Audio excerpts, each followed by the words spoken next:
In Segovia, one time we were walking down the street, and walking towards us was a man with his daughter. She was probably 6 or 7, and I felt the prompting, stop and talk to them.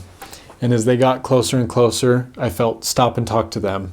And eventually we passed, and I thought, oh, they're gone. And I thought, stop and talk to them. And I thought, oh, well, it's too late now. They've already passed us. Turn around and go and talk to them. And I was like, okay, already, I'll go and I'll talk to him.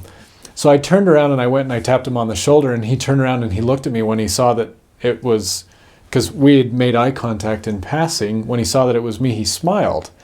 And I said, oh, hi, I'm a missionary from the Church of Jesus Christ. And he said, oh, yeah. And I said, oh, do you know who we are? He said, no, I'm from Ecuador, and I've talked to some missionaries in Ecuador before. And I said, oh, well, we have a message for you, and it's about families. And when I noticed that you were walking here with your daughter, I felt like it's a message that your family needs to hear. And he said, yeah, I'd appreciate that. Why don't you come over? So we ended up going to their house, and we taught the first discussion to Freddie and Gina and their daughter. It was a family, and I thought, this is awesome. This is what a missionary dreams of, is teaching this family.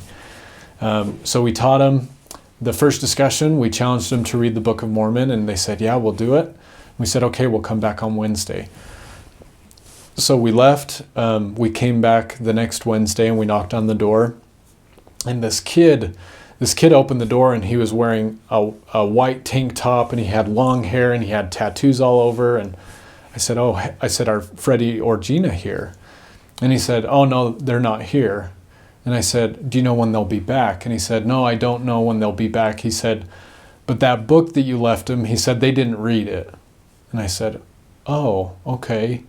I said, do you know about the Book of Mormon? He said, well, I heard you talking to them the other night. He said, I was just in my room listening. And he said, and I read the assignment that you gave them. And I judged Gabriel, is his name. I judged Gabriel. I thought, when he first opened the door, I thought, oh, we're never going to be able to teach this guy with a tank top and tattoos and long hair. I was basically profiling someone that I felt the gospel was made for.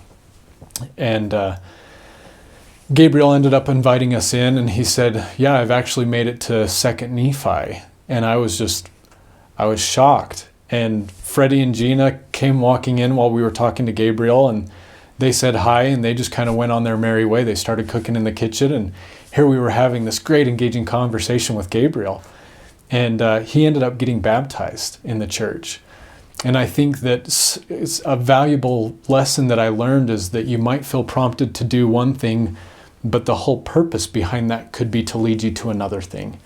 Here I felt this incredibly strong prompting to talk to this man and his daughter, but it was just Heavenly Father's way of leading us to Gabriel.